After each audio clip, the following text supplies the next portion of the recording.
Bryan Kipping, welcome to the Tokyo Living Podcast. Dan, thanks very much for having me. It's a delight to be on your show, sir. And it actually makes a change because normally I'm the person who's asking the questions. So it's nice to be on the other side. Mind you, to be fair, it's a little bit scary because I'm not quite sure that, for your viewers and listeners, whether they're going to be able to take more than 20 minutes of Bryan Kipping, but let's give it a go all the same. So thanks very much.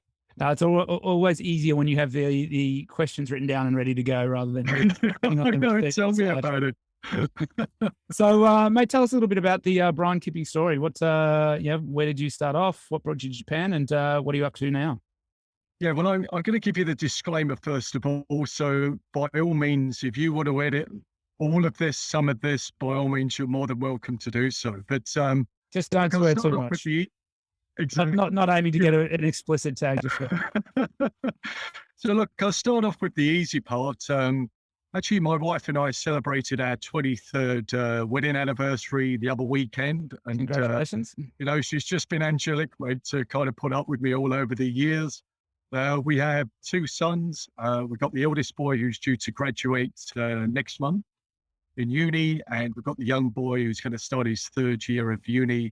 In April, he's in the Japanese school system.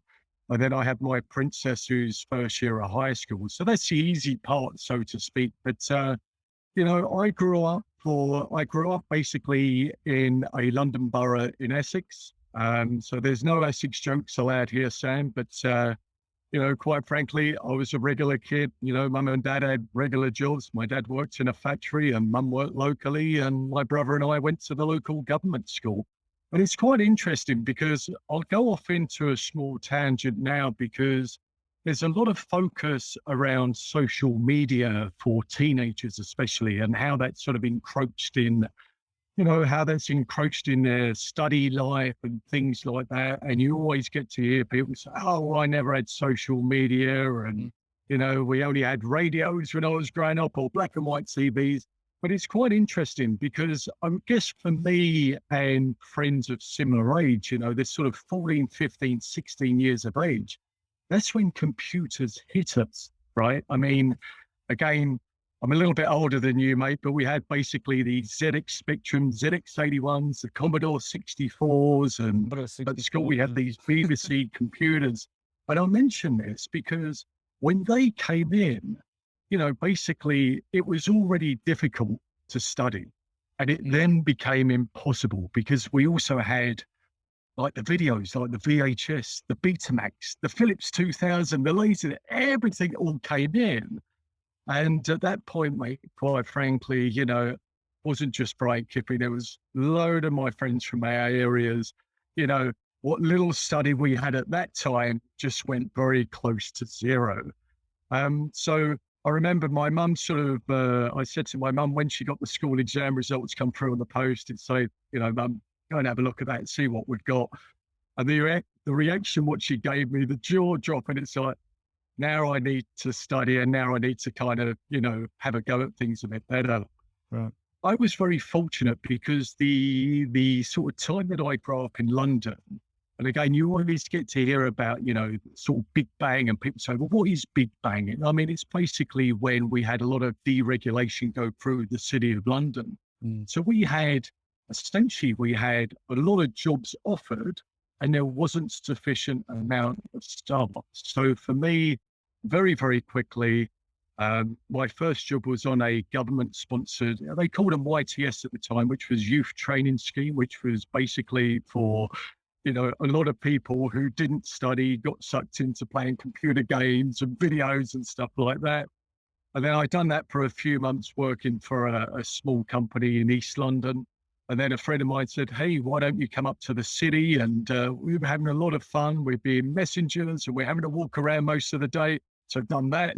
And then, as I say, when Big Bang happened, there was a lot of opportunity for people like me to essentially be given the opportunity to get a job. And I would say, like, using that word, I don't like using it too much, like the start of a career. You went into a proper company and you were given proper opportunities if you worked hard. So at that time, I worked for a a bank, an investment bank, just doing the front work on admin.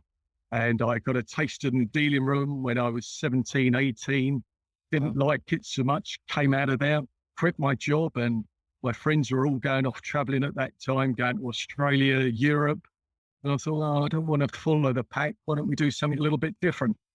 So I went to South Africa backpacking, and I was there for 3 months. And I thought, actually, I'll go to Asia. Let me have a little look around in Asia. And then I took the flight from Johannesburg over to Singapore, took that horrendous coach journey up to Thailand. At that time in Koh Samui, there was no flights to Koh Samui. You had to have this little ferry boat going across this place called Suratani. Went back to South Africa, spent all my money, went back to London. But then I said to myself, well, actually, I really enjoyed the travel, but next time I want a company to pay for it. So it's like, okay, I'm going to put my nut down, going to work hard. And, I got very lucky. I was 24, and a company that I worked for at that time in London sent me to Hong Kong. And just to briefly go through this so I don't bore everybody. I mean, I went London, Hong Kong, up to Tokyo, Hong Kong, Sydney, back to Tokyo. So my first trip into Japan, I was here from 1997 to 2004. I got married to Mrs. Angel. My 2 boys were born in Tokyo. Yeah. We then went to Hong Kong, where my daughter was born. And then from 2009 to current, we've been in Japan. So, what's that, maths, 19 years of experience in Japan. But, for me, I've been working away from the UK now. It's got to be coming on for about 30 years, Sam, right? And, when you start off your journey, it was always about, well, let's get me a little bit of money. If I can earn some money, have a bit of fun, travel, get up to a little bit of mischief, but not too much. And then if I've got some money to go back to the UK and put a little bit of money on a deposit for a house, it was quite simple. My sort of initial goals of having a bit of fun and coming out to the region. Yeah. And then you get married and you have one kid. You have a second kid, you have a third kid, and then it's like, well, and then the bills start going up, and it's like, actually, I've got to keep on this sort of, this sort of will a lot more and a lot more and a lot more. And, and then we made the decision, and everybody's different. I mean, we had for both of the boys up until the age of 12. So they both graduated the Shogaku system. They were in Japanese school in Hong Kong, Sydney, and when we came back to Japan. But my oldest boy, he went into the British system. My younger boy stayed in the Japanese system.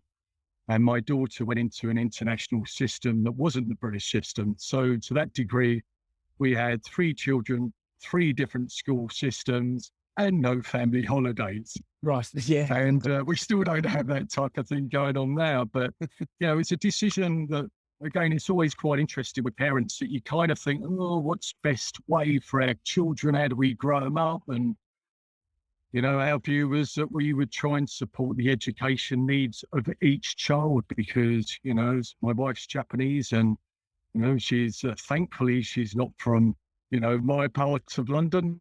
But it's just trying to find that balance in terms of what system's going to work for them. So, to answer in a long-winded way, why did I come out here? What got me interested? I don't know, mate. When I was growing up, Tokyo was never on the radar. Japan was never on the radar. We had up until the second year of my senior school, we had to take French as a language and then we can give it up afterwards. So then the other options were German and Spanish, but I'd only done a little bit of France. And, apart from going on mum and dad's holiday where we'd drive across France on the ferry and do a little bit of touring, never had any of this. And, for me, what I find about Japan is every day can generally be a new experience. And that's more likely the language experience, right? So there's always something, it's like, I never knew that. I never knew that. And wow, I should have done that. And, when I was going to say when I left, but when I got kicked out of finance at the end of 2019, at that time, it was very fortunate enough that I was able to essentially get on my bike excuse the pun. And I did ride. My second son goes to school in Kyoto, goes to uni in Kyoto. So I took the train with my bicycle down there, and I rode back to Tokyo from Kyoto, and I had a lovely time, mate. And it just opened my eyes to think I was so sort of focused on this one part of Tokyo, and it's such a big country out there. And I just feel that, the reality is, mate, if I can't convince myself after all these years to return back to the UK to live, I've got no hope in hell to convince my wife. So Right. this is my home, mate, and I'm still exploring Japan. And, having seen quite a lot of Asia through my travels, and whether that's business or holiday travels over the years, I still feel that, Japan's undiscovered and there's so much more to see of it. So sorry, mate, I've rattled on for far too long, and I hope that that's given, if you ask me for more, I can give you more, but I think that that's probably plenty enough for your viewers and your listeners. Yeah, and I think it's, I mean, me personally, I sort of came out here with a 3-year plan, and that's, 17 and a half years now. You hear a Wow. common story, with sort of long-termers here. And, yeah, I mean, in terms of career path, what area of sort of finance were you sort of working in, and how did that sort of lead to what you're doing now? It's a good question. And I guess that, look, for me, areas involved in what I got into in finance, I guess that, you get involved in one particular area that you kind of like, and you think, okay, well, can I monetize that particular area, or is there lots of people doing what I'm doing, or is there an opportunity? And when I first came out to the region, you know, there wasn't a lot of people that put their hand up to come out here, Sam. Right? Excuse me. Yeah. So, to that perspective, I thought, well, look, London's a crowded space for finance. I'm going to stick my hand up because I'm going to go in terms of maybe I can be a bigger fish in a smaller pond, again, pun aside type of thing. And that's why I done that. And, I was very fortunate to work for some really good bosses in certain areas. So for me, I say financing. For your viewers and listeners, I mean, we were basically providing leverage to hedge funds. So again, it gave the ability for hedge funds to buy and sell more than what they actually had in terms of their investment dollars. We could give them a lot more to that. Yeah. We also provided, which some people don't like, the ability for hedge funds to short sell. And short selling is basically they sell things that they don't own. So we were providing liquidity of that, right? And that's still very much an OTC market right now that goes on in amongst everything else that's being regulated. So for me, I had a lot of fun. I got, I felt Lady Luck was very helpful to me after, in finance for what? Probably, I don't know. I mean, if you include when I went in there from my 16th to and I got out when I was 50, that's a decent run, mate. So, it's, people talk about, it's hard work and the stress is there. But back then you also had a lot of fun there as well, mate. You really did. And, you're definitely part of the result to get me looking the way I am. But the heaviest I have been, Sam, was when I was down in Sydney. I think we just had basically the whole Lehman crisis happen. Mhm. And we had this short selling ban that went on in Australia. And quite frankly, my weight blew up to 99 Ks, mate. I mean, I'm about 75, 76 now, but that's the heaviest I've been. Yeah. So with that in mind, at that time, I'd always, as I say, my initial goal was always about trying to save a bit of money so I could put the deposit down, the old fashioned way of Yeah. putting the deposit down on a house and doing things. And, it kind of evolved because really for me, the more that I was fortunate enough to accumulate more money, it's kind of saying, well, okay, I want to be in a position where I can, attempt to manage that a little bit better. So you kind of think to yourself, well, outside of your portfolio, what you've got, I want to have a large percentage of that in assets that are not going to move up and down every day. And they're going to basically yield me a passive return. Yep. Hence real estate. I've been an investor in real estate because I look at real estate akin to previously if you was to invest in Aussie government bonds or US bonds or UK bonds, right? Yep. But I always wanted to have not a piece of paper from my core part of the portfolio. I wanted to actually have a real asset, right?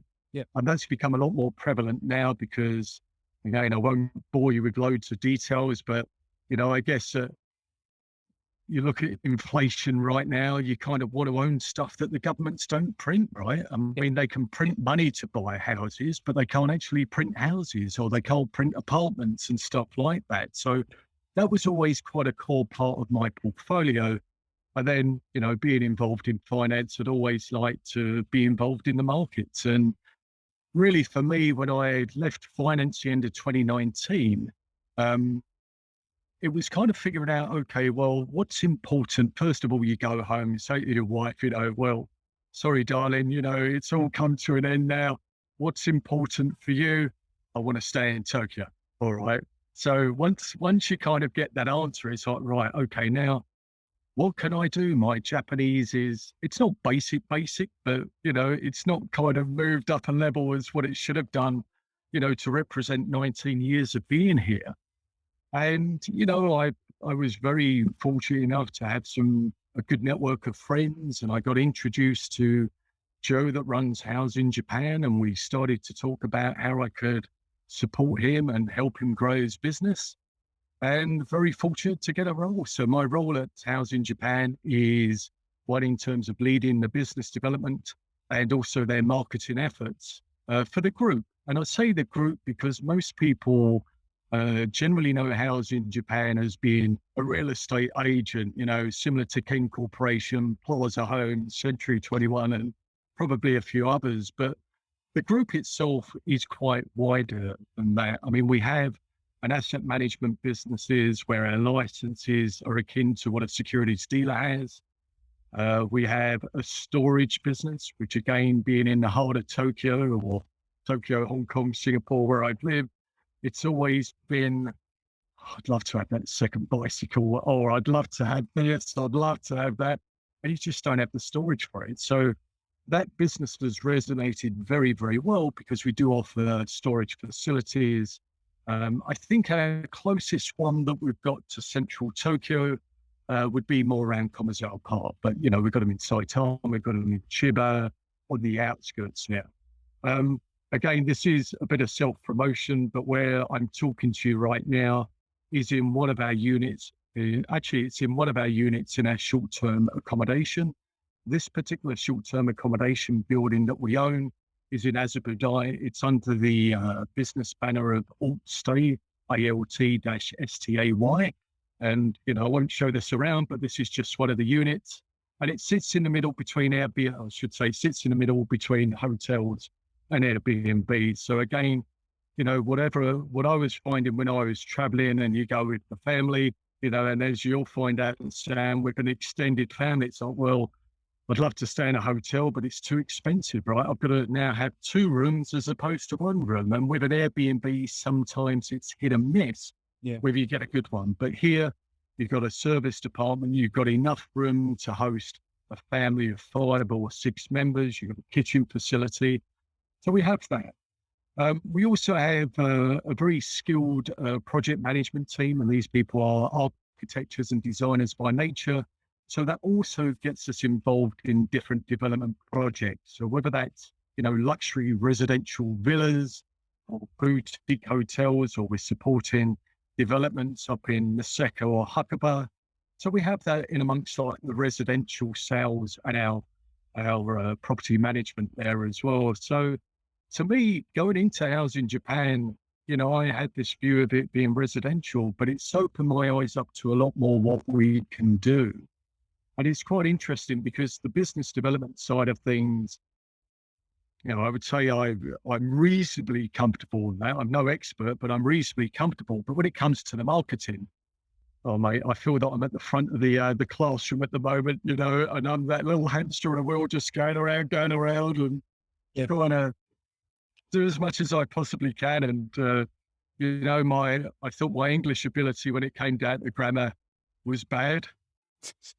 Yeah. And now, no, it's very, very bad. So, I am getting help in terms of how I should be writing content and how to articulate it better.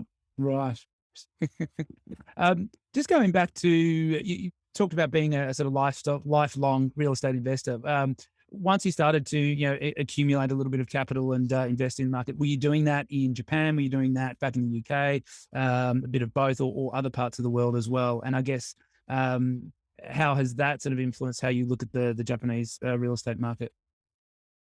It's a good question, Sam. So, I would say that for most people, I mean, I started to get more interested in real estate probably, like the mid 30s, sort of like early 40s type of thing. And for me, because I lived overseas, it was like, do I really want to buy somewhere in the UK?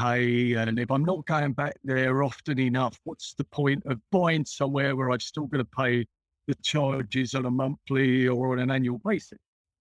So with that in mind, I did buy an investment house in the UK, so I still have that. But what I found, and again, that this is just promotion of Japan. So I've got my house in Japan hat on, but it could be Ken Corporation or Plaza. But the reality is that, having quality tenants makes a very, very big difference to your investment. And what I mean by that is that if you've got good quality tenants that take care of your property, then basically, the payout, what you've got on a monthly or annual rate is not high, right? You're just paying for maintenance side of things. When I compare the quality of the tenants in the UK versus Japan, there's a big difference. Yeah, yeah, There's a very, very big difference, right? And that's why being the only reason. There's many other reasons, but when I think about it from an investment perspective, I would much prefer to have my investment in real estate in Japan. One, because I'm a lifer here in Japan anyhow, yeah, and I want to be in a position where I'm generating cash flow in yen. yeah, And also, I want to make sure that I've got good quality tenants, tenants that are going to look after it. A tenant that's going to buy a light bulb, fix yeah. the plug and things like that, and I would say that, I won't go into specific numbers, but we do have, a nice portfolio of units across Japan in the major cities. And, apart from managing to the void periods, which you have to expect on an investment property, the payout on terms of expenses and fixes and repairs has been low in comparison to what I've had in my one in the UK, where, I've had tenants in there, and quite frankly, that because, how can I say, because I think to some degree that if you rent in Japan, it's a regular thing, right? People rent in Japan. That's what they do. Mm. In the UK, I don't want to say it's seen as a second class. It's not that, but generally speaking, the quality of the tenant may not be that great. And I've had those experiences where, I can tell you that the annual payout has been substantially higher than the rental receivable. And I've had that quite recently as well. Yeah, yeah. So with that in mind, I mean, I've tried to keep things simple in terms of exposure, UK and Japan, rather than just try and confuse it with, oh, I want to buy somewhere in Thailand or Australia or whatever, because it's like, I just want to try and keep it simple with two currencies rather than trying to do all over the place. And, you know, That's interesting because I think a lot of people, when they're talking about sort of buying for investment in Japan, I think that the perceived lack of capital growth is something that a lot of people keep coming back to. But things like that, like the quality of tenants and the perhaps decreased cost of maintenance and things like that, that come secondary to that, I think it's a really important point. We own. and I think Sam, I was going to just interrupt you. I mean, it's like, we've always heard that about, the slow to non-existent asset price increases on real estate in Japan. I mean, okay, if I own somewhere in Saitama, Chiba, Manaka areas, agreed. But if you're owning in Minato, or if you're owning in downtown Osaka, or you're owning in downtown Kyoto, Kyoto's a great investment opportunity as well because you've basically got a max cap in terms of how high you can build up to in Yeah. Kyoto. Yep, yep, yep. So when you think about Kyoto having an abundance of universities in downtown central locations, that to me has that classic supply demand problem.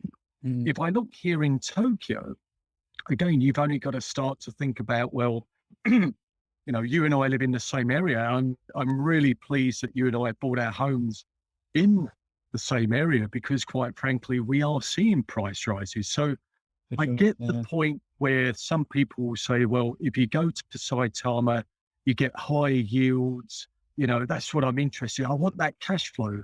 But at the end of the day, when you try and sell that whole building or unit stuck out there, you're not going to get that sort of appreciation on capital to where you would do being in these central areas. And again, I'm not here to promote, hey, this is what we do at Housing Japan, but the areas where I really do like from an investment perspective in downtown Tokyo is Megaloku and Bunkyoku. And Bunkyoku is where you've got Tokyo University, you've got other universities, you've got other hospitals there in a very central location. Yeah. And again, if people don't know where Bunkyoku is, they certainly know where Tokyo Dome is. Housing Japan as a company, you've obviously outlined many of the different activities that you guys are in. How do you sort of differentiate yourself from, I guess, other real estate companies or just other companies that may be targeting similar markets? And I guess Mm. from that, sort of leading on to what you're doing with your YouTube channels, the interviewing that you're doing, and maybe approaching the marketing and media a little bit differently to perhaps how other companies are doing. Um, it's interesting, Sam, because let me just simplify real estate. Real estate's a product, right? Okay, I could glam it up to say, well, it's an asset and it should be part of your overall portfolio. It's a product, right? And it's a product within a commoditized industry. So what does that mean? Lots of people are selling real estate, right? And when I first went into housing in Japan, it's really saying, okay, well, what are we good at? What are we not good at? What are other people doing? What are other people not doing? And how can we take that business forward? But again, that doesn't have to be in housing Japan. That can be any business. That could be me. You'd never have me, but me working for you at Club 360 as an example, right? How can we do things better? So in general, you say to yourself, right, okay, well, let's have a look. I can see my competition here. Let me have a look what other real estate companies are doing overseas. So again, if you look at Zillow, for example, in the US, where they've got a platform where you've got buyers and sellers that can exchange through a platform. In the UK, we have an effort. I'm only going to call it an effort. It's a company called Purple Hearts that are trying to do something different to basically take away the real estate, the body of a real estate agent to try and do away with that. Yeah. So the challenge that we have in Japan is that the regulations are what they are now, but are still very, very protective to the ma and pa that's running a real estate company down in the local Shotengai, right? So again, Yeah. if you and I go for a little walk around, where we are, and it's like, how are they still alive? You've got like these like printed copies of the houses all down their window, little peek in, they've still got the facsimiles going. It's like, how? So for me, when I came in, it was like, okay, I can't use disruptive technology to disrupt what's going on here in Japan, because I'm just going to bang my head against a brick wall there. I can only disrupt when the regulation allows me to disrupt, right? And again, What kind of, just to interrupt, what are those regulations that sort of protect the smaller real estate agents? oh, I guess that, look, mate, I mean, there's definitely not a regulation about facsimile. That's one for sure. But there's still a practice that goes on where they still look to use facsimile to confirm appointments, things like that. But I guess if you start thinking about the ability of contract work, right? So again, if you and I think about the process of saying, okay, I now want to buy my main property. I now want to buy, or even investment property. I put it right to to the far end of my brain because it was such a painful experience dealing with the mountains of paper and the documentation that you have to go through.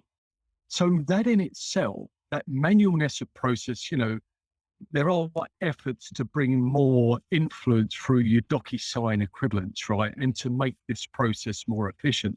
So in a long-winded way, the actual process and the regulation to support the process and how that's done is still very prevalent. Now, if I had the ability to basically set up an exchange, let's call it, House in Japan exchange, where I could get Sam, the buyer, and I could get Kips, the seller, that can connect through that platform, and we could basically sign the documents online, great, happy days. If I can get a bank into that to basically provide financing online, fantastic. But yourself, doesn't happen, right? So that side of things, as I say, going back to earlier, I'm not going to bang my head against a brick wall to try and force change because I can't do that. Now, where I can influence change is through the media side. Now, and again, this is going back to what I said before. When I was working in finance, we had our marketing team, and guess what? Whatever I needed to do, it was all done to the marketing team. Now it's down to me and my team members to kind of do things a little bit different.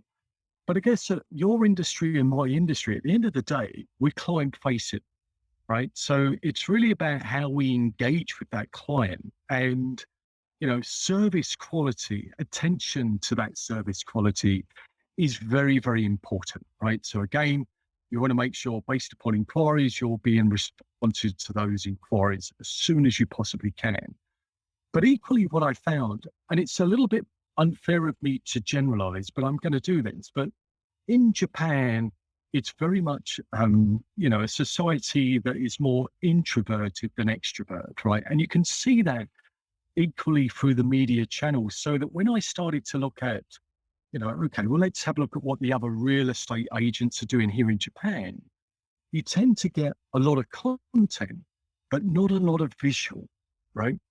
And when I look in the States or the UK, well, the States and also with Australia as well, I mean, you've got McGraw down there in real estate land and Morton's in Sydney. You've got videos, they've got a lot of social media influences going on. I mean, in the States, they would probably sell you like a real estate investment course for $100. It's all there in your face, but we didn't have that. And I guess that what I started to look at was to say, look, if we can start to use media as a way that we can start to, another way to kind of engage with our clients. We want to engage with our clients with good quality content. Now, at the point of when I deliver that content, they may not be ready to buy, sell, rent, or invest and do other things like that. But if I can create a trigger point to them, a little plug that maybe later they may think, actually, well, now I'm ready to sell, now I'm ready to buy it. I remember that's House in Japan. So that's what started me with, putting together the HJ chat room, right? Essentially where, we've had probably 5 to 6 guests on right now. It's not a daily, weekly thing because I think I'll be too exhausted for that. But it's just trying to, initially the thought process was to say, right, okay, if my audience, which they are expats, real estate is part of an overall finance macro picture. How does that fit into that? So, I was very fortunate to be able to interview the likes of Jesper Cole, and recently I was delighted to interview Robert Feldman as well. Great macro guys who are here in Japan. As we evolve the YouTube channel, it's really more about sort of discussing, not interviewing, discussing with, long-termers that have been in Japan, built their businesses, challenges, what they've had, that type of thing. So I'm going to be knocking on your door and Nathan's door quite soon for another catch up at the chat room. So. No, absolutely. That's a good Apologies, mate. I don't know whether that was answering your question. I know it's a long-winded way, but for sure, yeah. And what other sort of media strategies are you focusing on social media? And if so, do you see different specific social media channels to be more specific to your demographic? Are you, yeah, pushing things on Twitter and LinkedIn and Facebook and Instagram? Are you getting into TikTok, or is that a little bit below that? You know, it's exhausting, Sam. Yeah. It really is. I mean, I look at my daughter in terms of the different social media engagement that she's on. It's exhausting. And so for me, I'm not going from a completely low base, i.e., ignorance around my social media usage.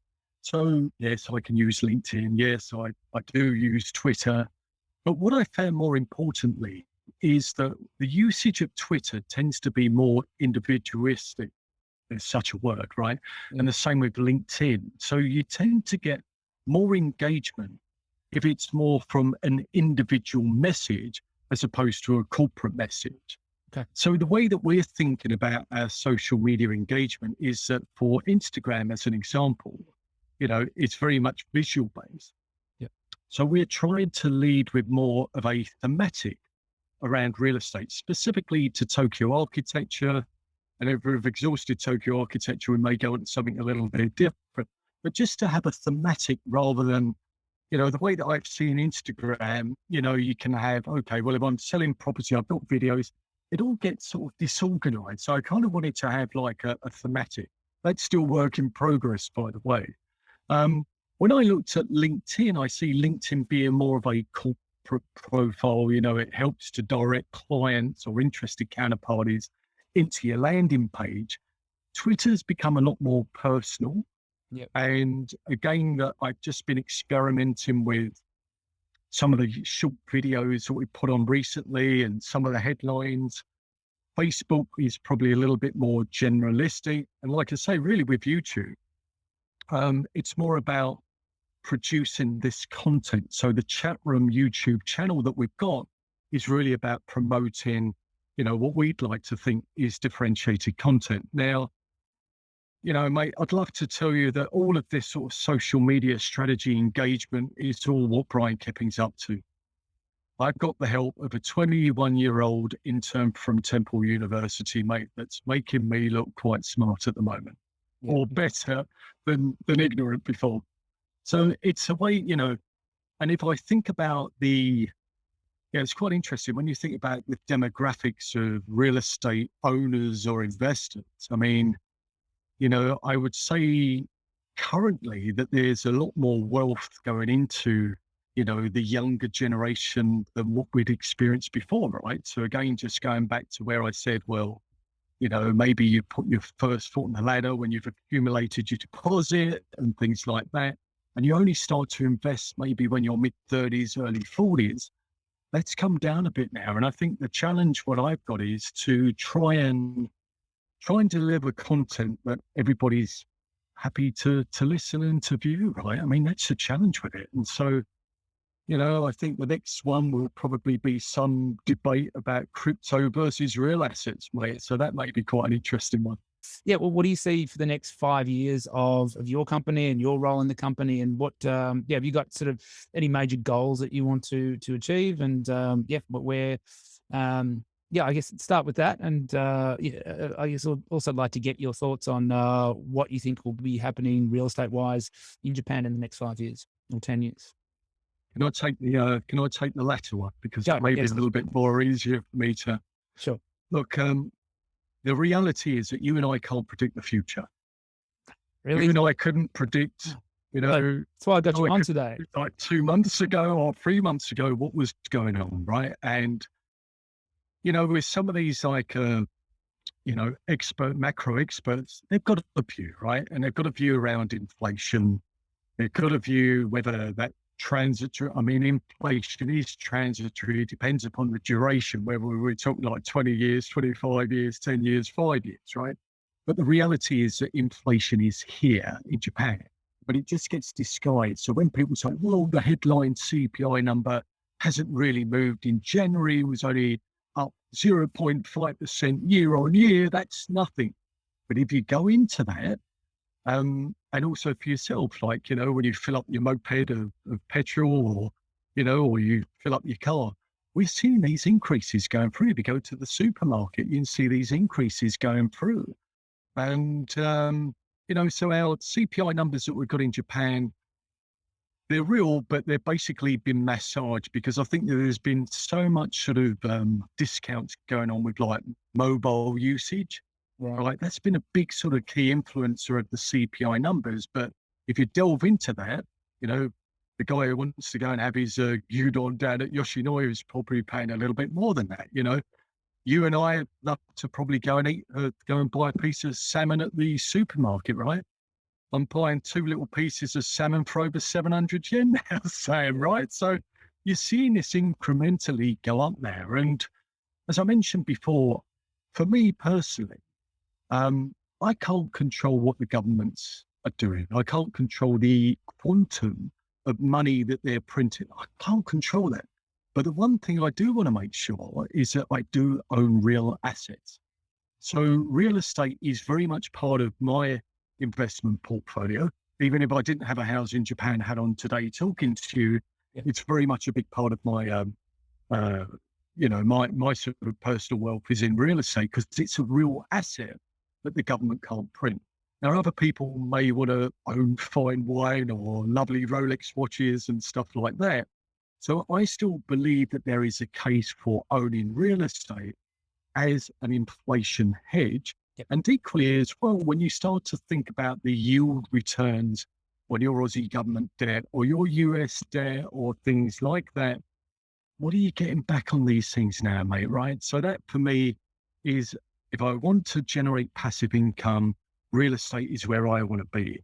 And where do we go from now to 5 years? I think again that if you're still investing in good areas, right? Again, where you've got universities, hospitals, you've got that demand coming into those areas. I'd be quite happy to put some more yen, dollars, or pounds into those areas, quite frankly. I think for me, going back in terms of where I want to be in 5 years' time, I think the business that we have in house in Japan is special. It's a very unique company. It's been around for over 20 years. I would personally like to be able to be a significant contributor for growing that business. We have a diversified portfolio, let's call them real estate solutions for clients, but that's what we've got.